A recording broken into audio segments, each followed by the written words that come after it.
Hello अस्सलाम वालेकुम। कैसे हैं आप सब लोग? उम्मीद करती हूँ आप सब लोग खैरियत से होंगे और अल्हम्दुलिल्लाह मैं भी बिल्कुल ठीक ठाक हूँ। आज जो है वो मैं निकली हुई थी, थोड़ी सी ग्रॉसरी करनी थी, थोड़ा सा सामान लेना था, तो मैं एशियन शॉप पे गई थी। वहाँ से मुझे रूह अफ़ज़ा वग़ैरह और टैंग वग़ैरह लेना था। तो यहाँ काफ़ी एशियन शॉप्स हैं और बहुत बड़ी-बड़ी हैं और यहाँ हर तरह का सामान मिल जाता है।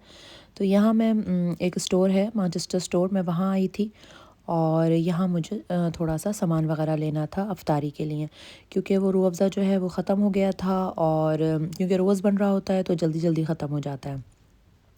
काफ़ी बड़ी शॉप्स होती हैं यहाँ पर और यहाँ हर तरह का सामान मिल जाता है। जो कुछ आपको पाकिस्तान में मिलता है वो सब चीज़ यहाँ मिल जाती है। हर तरह की सब्ज़ी, फ्रूट्स और स्पाइसेस हर चीज़ मिल जाती है। तो बहुत आसानी होती है यहाँ पर, क्योंकि यहाँ पर कम्युनिटी बहुत बड़ी है तो दुकानें भी बहुत ज़्यादा हैं और आपको किसी किस्म की कोई चीज़ लेने में या ढूँढने में कोई प्रॉब्लम नहीं होती, बहुत आसानी से मिल जाती है।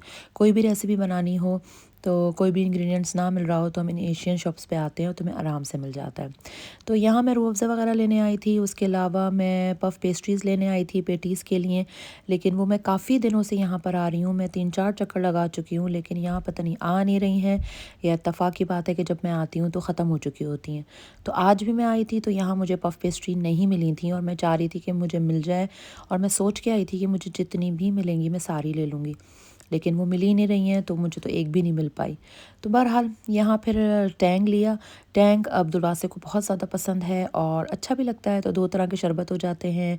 जिसको रूह अफ़ज़ा पीना होता है वो रूह अफ़ज़ा पी लेता है और जिसको टैंग पीना होता है वो टैंग पी लेता है। तो यहाँ तकरीबन ये छोटे वाले लिए थे जो कि सारे तकरीबन ख़त्म हो गए थे, तो 2-3 ही पड़े थे। तो मैंने 2 ऑरेंज के लिए लिए थे और 1 मैंगो का ले लिया था। वैसे तो बच्चे ऑरेंज का शौक़ से पीते हैं, लेकिन मैंने कहा चलो इस बार मैंगो का भी ट्राई करते हैं। सामान वगैरह रखा गाड़ी में और अब हम यहाँ से निकल रहे थे। अब जो है मुझे जाना था एलडी, वहाँ से सामान लेना था। मैं फ्रूट्स जो हैं वो मैं इन एशियन शॉप से वैसे नॉर्मली नहीं लेती हूँ, मैं यहाँ के जो लोकल स्टोर्स हैं वहीं से ले रही होती हूँ। तो मुझे एलडी जाना था, फिर मैं वहाँ से निकली और मैं एलडी की तरफ चली गई। टाइम काफ़ी हो रहा था और रोज़े का टाइम भी करीब आ रहा था, तो मुझे था कि बस जल्दी-जल्दी जो कुछ भी है जल्दी से ख़रीदारी करें और फिर घर जाएँ, क्योंकि फिर टाइम बहुत लग जाता है और फिर रोज़े का टाइम हो जाता है और फिर कुछ ना कुछ रह ही जाता है, तो मुझे किचन में खड़े होकर रोज़ा खोलना पड़ता है। तो मेरी पूरी कोशिश होती है कि मैं जल्द अज जल्द अपना काम निपटा लूँ और हम सब साथ मिल के बैठ के करें, बल्कि 5-10 मिनट पहले ख़त्म हो जाए और कुछ दुआ वग़ैरह माँग लें, क्योंकि रोज़े से पहले की दुआ तो आपको पता है कि बहुत कबूल होती है। तो यहाँ हम एलडी आ गए थे, बहुत फ्लावर्स लगे थे और बहुत प्यारे लगे थे। मेरा दिल चाह रहा था मैं ले लूँ, लेकिन इंशाल्लाह ईद पे लूँगी। और मेरे साथ पता नहीं क्या होता है, जब भी मेरे 2-3 साल से मेरे साथ ऐसा हो रहा है कि मैं चांद रात वाले दिन आती हूँ कि मैं चलो फ्लावर्स ले लूँ ईद के लिए, तो मैं जब भी आती हूँ तो आप यकीन करें कि मुझे एक भी फ्लावर नहीं मिलता, सारे बुके जो हैं वो ख़त्म हो चुके होते हैं। तो इस बार मैंने इंशाल्लाह सोचा है कि मैं 2 दिन पहले ही आके फ्लावर्स ले जाऊँगी, क्योंकि फिर लोग जो है ना सुबह ही आके सारे फ्लावर्स ले जाते हैं और फिर ईद के लिए मुझे बिल्कुल फ्लावर्स नहीं मिलते हैं। और यहाँ पर जो है मैं अमूमन यहीं से ही लेती हूँ, क्योंकि यहाँ पर अच्छे भी मिलते हैं और सस्ते भी होते हैं। लेकिन पिछली दफ़ा ईद पे जब मुझे यहाँ नहीं मिले तो मैं 2-3 मार्केट में गई, लेकिन कहीं पर भी नहीं मिले। और आजकल तो एलडी में भी ये हो रहा है कि मैं आज इस दफ़ा दूसरी दफ़ा ऐसा हो रहा है कि मैं अभी 2-4 दिन पहले आई हूँ थोड़ा-सा सामान लेने, फ्रूट्स वग़ैरह लेने के लिए, लेकिन चूँकि रमज़ान है तो इतने ज़्यादा फ्रूट और वेजिटेबल्स ज़ाहिर इस्तेमाल होते हैं कि मार्केटों में भी ख़त्म हो जाते हैं। तो मैं पिछली दफ़ा जब एलडी आई तो मुझे कोई फ्रूट नहीं मिला और मुझे इतनी परेशानी हुई, फिर मुझे दूसरी मार्केट जाना पड़ा और वहाँ से लेना पड़ा। आज भी मैं आई तो अल्हम्दुलिल्लाह जो मुझे सामान लेना था वो मुझे मिल गया था, लेकिन ये है कि काफ़ी हद तक जो है वो चीज़ें खाली पड़ी थीं और अगर मैं और ज़रा सी देर लगाती तो शायद मुझे आज भी नहीं मिलता। ख़ैर अल्हम्दुलिल्लाह यहाँ से हमने शॉपिंग वग़ैरह कर ली थी और ये देखें आसमान किस कदर ग्रे हो रहा था और ऐसे ग्रे ग्रे बादल आ रहे थे दूर से। तो मैंने कहा लो लाज़मी है, मस्ट है कि आज तो बारिश होगी और मुझे फ़ौरन ख़्याल आया कि घर पे तो कपड़े मैं बाहर डाल कर आई हूँ और अगर बारिश शुरू हो गई, यहाँ बारिश का तो कोई भरोसा ही नहीं होता, किसी भी वक्त बारिश शुरू हो जाती है तो कपड़े गीले हो जाएंगे। तो फिर बड़ी परेशानी होती है, फिर उन कपड़ों को उतारो और दोबारा से उनको ड्रेन करके फिर फैलाओ। तो मेरे जहन में था कि अब मैं घर जाऊँगी तो कपड़े भी उतारूँगी। यहाँ फिर हम लोग घर आ गए थे और मैं तो फिर अंदर चली गई थी, तो फिर जो है दोनों बच्चे जो हैं वो सारा सामान लेकर आ गए थे। ये देखें सारा किचन अल्हम्दुलिल्लाह साफ़ तो पड़ा है, लेकिन कोई भी काम शुरू नहीं किया था और मुझे टेंशन हो रही थी क्योंकि 6 बज गए थे और रोज़ा खुलने में टाइम तो था, लेकिन यह है कि चीज़ें बनते बनते और फ्राई होते होते टाइम बहुत लग जाता है और अभी मैंने कोई भी तैयारी शुरू नहीं की थी। और आज बच्चे कह रहे थे कि उनको पकौड़े वगैरह भी नहीं खाने और उनका दिल भर गया है, तो कोई ऐसी चीज़ बनाएं जो थोड़ी डिफरेंट भी हो और खा के मज़ा भी आए। तो यहाँ पर जो है मैं अल्फ्रेडो पास्ता बना रही हूँ। ये मेरे बच्चों को बहुत ज़्यादा पसंद है और वो शौक़ से भी खा लेते हैं। तो यहाँ मैंने चिकन थाई के पीसेस लिए हैं, स्ट्रिप्स करवा ली थी मैंने, और उसके बाद ज़रा सा ऑयल लेके उसको मैंने डाला और उसको मैं सौते करूँगी कि वो वाइट से हो जाए जैसे आपको नज़र आ रहा है। उसके बाद मैं 1 टीस्पून नमक डाला, 1 टीस्पून काली मिर्च डाली, 1 टेबल स्पून इसमें मैंने सोया सॉस डाला और उसको हल्की आंच पे रख दिया। उसके बाद की जो फुटेज थी वो मुझसे गलती से डिलीट हो गई, तो इतना तो सबको पता ही होता है कि उसके बाद उसको हल्की आंच पे पकाना है और थाई जो है वो बहुत जल्दी पक जाती है।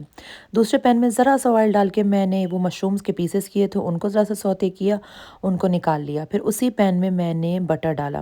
बटर को बहुत हल्की आंच पे मेल्ट करना है, क्योंकि अगर तेज़ आंच करी तो वो ब्राउन हो जाएगा, तो हल्की आंच पे करना है कि वो मेल्ट हो जाए और ब्राउन भी ना हो। उसके बाद उसमें मैंने चीज़ डाली, साथ ही मैंने डबल क्रीम डाली और ये थोड़ा गाढ़ा गाढ़ा हो रहा था तो उसमें तकरीबन मैंने आधा कप के करीब दूध डाल दिया। अब इस पोजीशन में आपको मुस्तकिल इसमें चमचा चलाते रहना है, और अगर आपने इस पॉइंट पे छोड़ दिया या इसको मिक्स नहीं किया तो फिर ये नीचे से लगना शुरू हो जाता है और बहुत ज़्यादा गाढ़ा हो जाता है। तो हल्की आंच पे इसको मिक्स करते रहना है। उसके बाद इसमें स्पाइसेस जाएंगे। 1 टीस्पून नमक डाला, 1 टीस्पून काली मिर्चें डाली, 1 टीस्पून मिक्स हर्ब्स डाले। उसके अलावा 1 टीस्पून इसमें मैंने गार्लिक पाउडर डाला, और उसके बाद 1 टीस्पून जो है मैंने सफ़ेद मिर्च डाली। इन सब को डाल के अच्छी तरह से मिक्स करेंगे और मिक्स कंटिन्यूसली करते ही जाएंगे जब तक ये अच्छी ज़रा गाढ़ी सी ना हो जाए, बहुत गाढ़ी भी ना हो और बहुत पतली भी ना हो। उधर जो है वो बेटा मेरा हेल्प कर रहा था, वो मिक्स कर रहा था। इधर मैंने कहा चलो इन लोगों के लिए पिज़्ज़ा रख दूँ। ये पिज़्ज़ा जो है वो रेडीमेड पिज़्ज़ा था, और इसके ऊपर मैं दोबारा से टॉपिंग करके चीज़ डाल के इसको ओवन में रख देती हूँ, तो एकदम से फ्रेश हो जाता है और बहुत मज़े का लगता है। घर जैसे लगता है कि या तो आपने किसी टेक अवे से लिया है या फिर घर में बनाया है। तो ये चिकन मेरे पास रखी हुई थी, मैंने इसके ऊपर वो डाल दी, शिमला मिर्च काट के डाल दी, मोज़रेला रखी थी वो काट के डाल दी, और इसके बाद मैं इसको 10 से 15 मिनट के लिए मीडियम आंच पे जो है मैं इसको ओवन में रख दूँगी। तो ये गरम गरम बहुत अच्छा बन के तैयार होता है और बहुत मज़ा आता है खाने में। यहाँ पर देखें ये बबल्स आने लगे थे, तो अच्छी खासी गाढ़ी हो गई थी। तो ये चिकन थी, मैंने इसके ऊपर ये अंदर चिकन डाल दी, साथ ही इसमें मैंने मशरूम्स डाल दिए, उसको अच्छी तरह से मिक्स किए। दूसरी तरफ जो है वो मैंने पास्ते नमक डाल के उबाल लिए थे, वो तो सभी को आते हैं, और उसके बाद ये सॉस जो है वो मैंने इसके अंदर डाल दी। तो ये इतनी प्यारी खुशबू आ रही थी और इतने मज़े के बने थे कि बच्चों को तो बहुत मज़ा आया खा के, और उन्होंने बहुत खुश होकर खाए। यहाँ मैं कबाब बना रही हूँ। मैंने हाफ़ केजी जो है वो चिकन का कीमा लिया है, एक मीडियम प्याज ली है, 4-5 हरी मिर्चें ली हैं, और इसमें थोड़ा सा हरा धनिया लिया है। अब इन सब चीज़ों को मैं अच्छी तरह से पीस लूँगी। इसको मैं 2 हिस्सों में पीस रही हूँ ताकि प्याज के या हरी मिर्चों के किसी चीज़ का कोई साबुत पीस ना रह जाए। तो अच्छी तरह से इसको पीसना है, क्योंकि इसके कबाब बनने हैं तो कोई चीज़ साबुत नहीं होनी चाहिए। तो इसलिए मैंने इसको 2 हिस्सों में पीसा। यहाँ ये पिस गए थे। अब इसमें स्पाइसेस जाएंगे। 2 टीस्पून पेपरिका पाउडर, 1 टीस्पून पुदीना powder, 1 teaspoon garlic powder, 1 teaspoon पिसा हुआ भुना हुआ ज़ीरा, हाफ़ टीस्पून गरम मसाला और 1 टीस्पून नमक डाला। उसके बाद अगर आपके पास घी है तो 1 टेबल स्पून इसमें घी डाल दें। मेरे पास घी नहीं था, ख़त्म हो गया था, तो मैंने 2 टेबल स्पून इसमें ऑयल डाल दिया। उसके बाद इसको अच्छी तरह से मिक्स करेंगे, और यहाँ मैंने पट्टियाँ ली हैं जो आम रोल और समोसों की पट्टियाँ होती हैं वो ली हैं, और इसको आप बारीक बारीक काट लेंगे इस तरह से जिस तरह से मैंने काटी हुई हैं। और मैंने जो है वो पूरा पैकेट काट लिया था। इससे आसानी होती है, जितना मैं इस्तेमाल कर पाऊँगी, जितना मेरे कबाबों में इस्तेमाल होगा मैं कर लूँगी, बाकी मैं फ्रीज़ कर दूँगी। तो फिर नेक्स्ट टाइम जब मुझे कबाब बनाने होंगे तो पट्टियाँ कटी होंगी तो मुझे आसानी होगी। अब मैं कबाब बना रही हूँ, हाथों को गीला करते जाएं, पानी लगाते जाएं और कबाब बनाते जाएं। तो गीला हाथ करने से कबाब भी ज़रा अच्छे बनेंगे, बाइंडिंग अच्छी हो जाएगी, और जब आप इनको पट्टियों पे डालेंगे तो वो अच्छी तरह से पट्टियों को अपने साथ स्टिक कर लेंगे। तो यहाँ मैंने ये कबाब बनाया, और इसके बाद मैं इसको पट्टियों में डालूँगी। पट्टियों पे डालने के बाद इसको फिर पट्टी से निकाल कर उसको अच्छी तरह हाथ से दबा दबा के और मैं कबाब का शेप दे दूँगी। देखें इस तरह से इसको दबा दबा के मैं शेप देती जाऊंगी, और पहले मैं सारे कबाब तैयार कर लूँगी और उसके बाद मैं इसको फ्राई करूँगी।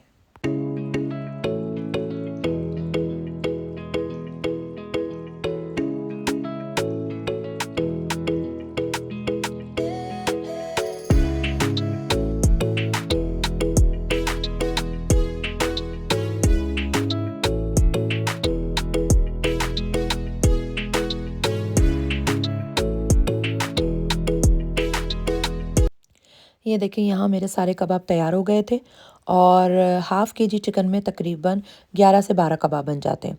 अब आपको ऑयल लेना है, ऑयल ना तो बहुत ज़्यादा गर्म हो और ना बिल्कुल हल्का हो, मीडियम आंच पे इसको फ्राई करना है ताकि चिकन अच्छी तरह से अंदर से पक जाए और ऊपर की जो ये हमने कोटिंग की थी पट्टियों से वो अच्छी तरह से क्रिस्पी हो जाए। उसी तरह से फ्राई करना है जैसे हम रोल और समोसे करते हैं हल्की आंच पे, मीडियम आंच पे। तो यहाँ ये कबाब भी तैयार हो गए थे, पास्ता और पिज़्ज़ा भी तैयार हो गया था और हमारी इफ्तारी की तैयारी हो गई थी और इफ्तारी का टाइम भी बहुत करीब आ गया था। तो ख़ैर इसके साथ अब मुझे आप इजाज़त दें। अगर आपको मेरा व्लॉग अच्छा लगा है तो प्लीज़ इसको लाइक कीजिए, शेयर कीजिए और सब्सक्राइब कीजिए। और इस दुआ के साथ इजाज़त लूँगी कि जहाँ रहें हमेशा खुश रहें, खुशहाल रहें, शाद रहें, आबाद रहें, सलामत रहें और हँसते मुस्कुराते रहें। आमीन। मुझे भी अपनी ढेर सारी दुआओं में याद रखिएगा। अल्लाह हाफ़िज़।